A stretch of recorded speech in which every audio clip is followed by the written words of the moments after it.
Some documents, they just write laws. But others, they write the actual identity of a nation. Today, we're diving into one of the most powerful examples of that you'll ever find. Ireland's 1937 Constitution. Let's get right into it. So to really get why this new constitution was so incredibly necessary, you've got to understand the stakes. And this quote from a top British military commander in 1921, well, it lays it all out, doesn't it? For the British establishment, Ireland wasn't just some other colony. It was the cornerstone.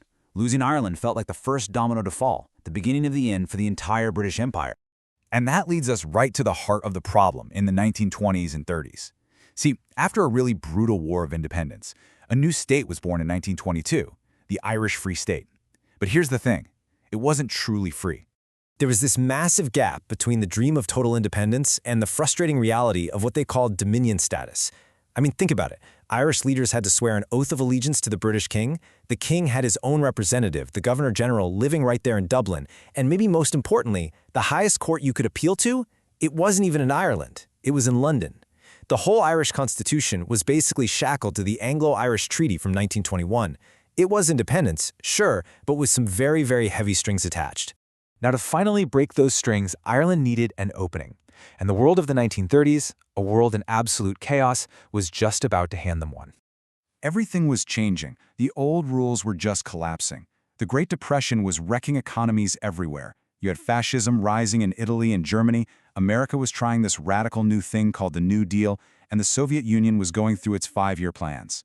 For a small nation like Ireland, all this chaos was actually a golden opportunity. With all the major world powers totally distracted and the old colonial system starting to crumble, it created the perfect political space for Ireland to finally decide for itself who it was going to be, separate from Britain and separate from all these new competing ideologies. And the man who absolutely seized that moment was Éamon de Valera. He was the main architect of this new constitution, and he found himself right in the middle of this fierce debate about what kind of nation Ireland should actually become. So on one side, you had these new, pretty radical ideas floating around. This proposal here was sent to de Valera, suggesting that the state should control the entire credit system, the nation's financial lifeblood, to keep it safe from foreign bankers and private greed. Now remember, this is during the Great Depression, so an idea like this, aimed at real economic sovereignty, was a big deal. And to a lot of conservatives, it sounded a lot like socialism. And oh boy, the backlash was swift, and it was powerful. When just one early draft used the simple phrase community effort, John Charles McQuaid, a hugely influential cleric who would later become the Archbishop of Dublin, sent this chilling warning to de Valera. This just shows you the deep, deep fear of communism within the Catholic establishment. Even a hint of left-wing ideas was seen as a major threat. So, the final result of all these clashing ideas about sovereignty, money, religion, was BunreachtNaHeireann, the 1937 Constitution. This was a document designed to be the final answer in Ireland's long, long search for its own identity. And right off the bat, the name itself was a huge statement. BunreachtNaHEireann. The state was now officially Ireland, or in English, simply Ireland. This was a very deliberate move away from the Irish Free State, a name that was forever tied to that treaty with Britain. It was like hitting the reset button. And the language inside the Constitution was just as bold. Article 1 claims an inalienable, indefeasible, and sovereign right to self-government. I mean, those are powerful words. There's no wiggle room there. This language was chosen specifically to just completely erase any doubt about who was now in charge. Then came the really explosive part, Articles 2 and 3. They define the national territory as the whole island of Ireland. This was a direct constitutional claim over Northern Ireland, which was still part of the United Kingdom. It was an incredibly powerful and, as you can imagine, deeply controversial statement of national ambition. And just in case anyone still wasn't clear, Article 5 put it in the simplest, most direct terms possible. Ireland is a sovereign, independent, democratic state. Boom.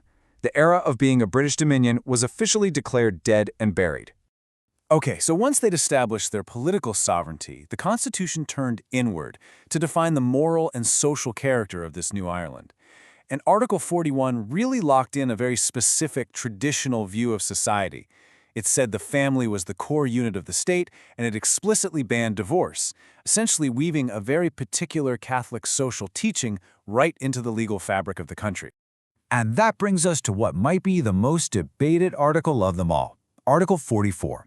This gave a special position to the Catholic Church. Now, it's important to get this right. It didn't make Catholicism the state religion, and it did recognize other faiths. But it absolutely gave the Church a unique, privileged status in the nation's founding document, a clear reflection of its incredible influence at the time. So you might be wondering, why was this article even included? Well, you just have to look at the numbers. The census from 1926 showed an Ireland that was almost 93% Roman Catholic. When you see a number that overwhelming, you start to understand how, politically, putting Article 44 in there was almost seen as a given, even though it definitely caused a lot of anxiety for the country's Protestant minority. So you'd think that's it, right? This monumental constitution is passed and the story's over. Well, not quite. There were still just a couple of final legal threads connecting Ireland to the old British system that needed to be snipped. And the final steps happened pretty quickly. First, the 1937 Constitution got rid of the King's representative and created the new office of an Irish president. Then, about a decade later, the Republic of Ireland Act of 1948 made it official. And the final, really symbolic moment came in 1949, when the British Parliament itself passed an act that basically acknowledged, yep, Ireland is no longer one of our dominions. The long, long journey was finally complete. But here's where the story gets even bigger. Because Ireland's long, difficult, step-by-step path out of the empire, it ended up creating a kind of roadmap. It became what's called a constitutional bridge, a template for all the other nations that would soon be demanding their own freedom after World War II. And its influence was just massive. Ireland was one of the first to pioneer ideas like giving courts the power to strike down laws or using referendums to make huge constitutional changes, things many countries now take for granted. Their whole experience directly shaped the independence talks for India, Pakistan, and Sri Lanka. In fact, this clever old idea of de Valera is called external association, a way for a country to be a full republic but still voluntarily hang out with the Commonwealth. That actually provided the perfect blueprint for how a newly independent India could do exactly that. So all of this leaves us with a much bigger question to think about. The 1937 Constitution was, without a doubt, the law of the land. But by defining a nation's borders, its values, its faith, and its absolute sovereignty, it became something so much more. It really makes you ask, what does a constitution truly represent? Is it just the law of the land, or is it the soul of a nation?